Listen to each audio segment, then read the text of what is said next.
I got so much motherfucking design on right now. Break it down, bring it back, make it clap. I got 3 old thoughts, new guap, wear that dick. Bitches on my line, and you know. Assalamualaikum warahmatullahi wabarakatuh. Nama saya Izlan bin Muad, nombor matrik 075300. Selaku ketua kumpulan bagi kumpulan 1 Diploma Media Penyiaran Islam Etika Peradaban. Hari ini kumpulan kami akan menerangkan tentang tajuk isu pencemaran alam sekitar di negara kita. Seterusnya kami juga akan menghuraikan daripada perspektif lain tentang isu ini. Selamat menonton. Terima kasih. A few moments later. Assalamualaikum warahmatullahi wabarakatuh. Kali ini saya akan memberikan pengenalan tentang pencemaran alam sekitar. Berdasarkan Akta Kualiti Alam Sekeliling Malaysia, alam sekitar atau persekitaran bermaksud faktor-faktor fizikal yang mengelilingi kehidupan manusia. Ia termasuk tanah, air, udara, iklim, bunyi, bau, rasa, faktor-faktor biologi dan juga fakta-fakta sosial. Persoalannya, apakah isu tentang alam sekitar yang sering dibicarakan oleh masyarakat negara kita? Oleh itu, isu ini akan dihuraikan dengan lebih terperinci mengikut kajian yang telah dilakukan. Objektif bagi kajian ini adalah untuk mengenal pasti sama ada pelajar-pelajar IPT mengambil berat atau tidak tentang alam sekitar. Hal ini kerana kebanyakan pelajar-pelajar IPT langsung tidak mengambil berat dan tidak mempedulikan tentang kesejahteraan alam sekitar tersebut. Metodologi yang telah kami gunakan untuk membuat kajian ini adalah dengan kaedah kuantitatif, iaitu melalui borang soal sidik yang telah dihantar kepada kesemua pelajar-pelajar IPT dan kami telah mendapat beberapa responden, iaitu seramai 42 orang. Dan komuniti yang telah kami dapatkan ialah pelajar-pelajar IPT, yang di mana mereka telah mendapat borang soal sidik dan dijawab dengan sempurna. Assalamualaikum warahmatullahi wabarakatuh. Saya akan sambung untuk perbincangan slide seterusnya, iaitu perbincangan isu dan patriotisme. Yang pertama, menurut J.D. Prama yang merupakan motivasi Indonesia mengatakan alam bukan lebih sekadar membuat manusia hidup. Alam juga merupakan tanda pulang menuju kedamaian. Contohnya mengadakan gotong royong di kawasan perumahan yang melibatkan pelbagai kaum. Jelaslah bahawa penjagaan alam sekitar dapat menguatkan sifat patriotisme dalam diri terhadap negara. Yang kedua, penjagaan alam sekitar membawa impak positif terhadap ekonomi negara. Menurut kata Dr. Mahathir Mohamad berkata, perlu kita sedari usaha kita untuk menjadi sebuah negara maju tidak akan tercapai jika apa yang boleh kita perhati terdapat banyak bangunan-bangunan pencakar langit di negara kita tetapi sungai kita tercemar. Hutan belantara hanya tinggal tanah tandus dan udara yang kita hirup semakin setiap hari teruk tercemar. Yang ketiga pula adalah pembalakan haram yang mengakibatkan kemusnahan flora dan fauna. Menurut Presiden Pertubuhan Perlindungan Khazanah Alam Malaysia PEKA, iaitu Puan Seri Sharifah Sabrina Syed Akil berkata, beliau melihat hutan negara berada di tahap kritikal apabila aktiviti penambangan hutan dan penambangan pokok terus berluasa di negara kita. Assalamualaikum warahmatullahi wabarakatuh. Amalan 3A. Reduce, kurangkan. Berusaha untuk mengurangkan timbunan sampah. Reuse, guna semula. Manfaatkan kembali atau barang agar tidak menjadi sampah. Ketiga, recycle, kita semula. Menggunakan kembali barang setelah proses pengolahan. Tanggungjawab sosial. Pertama, program pengumpulan e-waste. Kempen hindari penggunaan plastik serbaguna. Dua, kempen penghijauan dan penanaman pokok.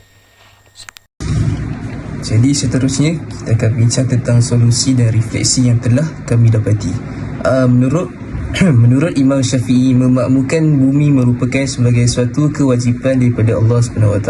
Penjagaan alam sekitar amat penting kepada kita semua kerana ianya dapat memupuk sifat patriotisme dalam diri masing-masing. Hal ini dikatakan demikian kerana nilai patriotisme dapat dibentuk dengan adanya kerjasama daripada pelbagai kaum melalui gotong royong bagi menjaga alam sekitar.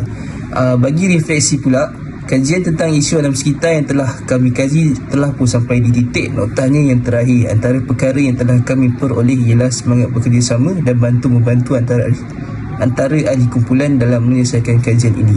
Maksudnya daripada refleksi ini kami dapat saling berkomunikasi antara satu sama lain. Mungkin dalam kelas ada yang di antara kami yang tidak begitu banyak berkomunikasi. Jadi dengan adanya kumpulan ini, maka benda tu boleh dibetulkan dan boleh ditambah baik. Menurut Barbara Glacier, sebuah kerjasama dalam tim tentunya lebih dari sekadar kumpulan orang biasa. Ini lebih kepada proses memberi dan menerima. Proses memberi dan menerima maksudnya dalam kumpulan kita saling dapat tukar-tukar pendapat. Ada pendapat kita, ada pendapat orang lain.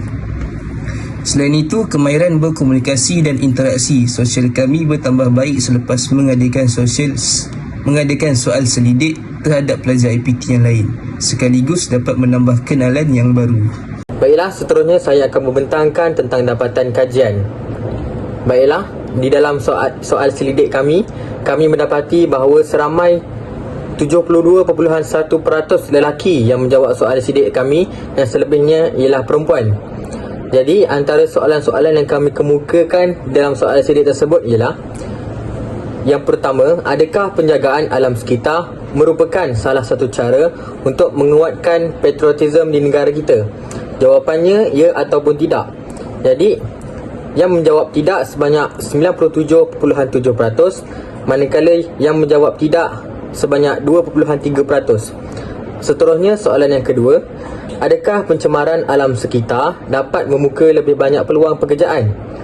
Jawapan di sini juga ialah ya ataupun tidak. Jadi, sebanyak 44.2% yang menjawab ya dan 55.8% yang menjawab tidak. Seterusnya, soalan yang ketiga, adakah pencemaran alam sekitar boleh mengeratkan hubungan antara kaum? Di sini juga jawapannya ialah ya ataupun tidak. Jadi, jawapan di sini ya adalah 30.2%, manakala tidak lebih banyak, iaitu 69.8%. Soalan yang keempat, adakah alam sekitar membawa impak positif terhadap ekonomi negara? Jawapan di sini lebih cenderung kepada ya, iaitu 81.4%, dan seterusnya tidak, 18.6%. Seterusnya, soalan yang kelima, adakah pelajar masa kini mengambil tahu tentang isu semasa tentang alam sekitar di negara kita? Jawapannya sama rata, ya dan tidak, iaitu 50%. Okey, untuk soalan seterusnya, adakah amalan 3R dapat mengekalkan kebersihan alam sekitar? Merujuk daripada maklumat yang kami dapat adalah tidak mendapat 70% dan ya sebanyak 93%. Okey, untuk soalan seterusnya, adakah pembalakan haram mengakibatkan kemusnahan flora dan fauna? Dan jawapannya 100% ya. Okey, untuk soalan seterusnya, pada pendapat anda, apakah impak negatif yang kita dapat apabila pengurusan alam sekitar tidak dirancang dengan baik?